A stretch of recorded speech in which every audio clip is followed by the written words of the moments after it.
olahraga, kembali lagi di YouTube AHM Channel. Sebelum melanjutkan menonton video ini, jangan lupa dibantu subscribe, like, komen dan share-nya untuk mendapatkan video-video terbaru di channel ini. Manajemen PSM Makassar kabarnya telah menerima nama pemain asing yang diusulkan pelatih Bernardo Tavares. Salah satunya adalah pemain di posisi gelandang. Info terkini gelandang Jose Carlos Silva Franco. Pemain kelahiran Lisboa, Portugal yang berkarir di liga negaranya.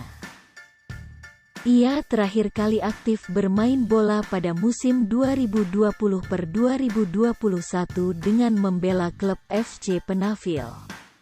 Saat itu pemain berusia 27 tahun tersebut mencatatkan 30 penampilan atau 1.712 menit bermain.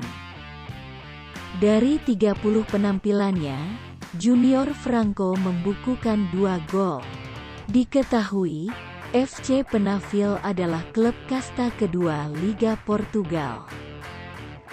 Selain di Liga, Junior Franco juga membukukan 1 penampilan bersama FC Penafil di ajang Piala Domestik dan berhasil membukukan 1 gol. Profil Franco Junior.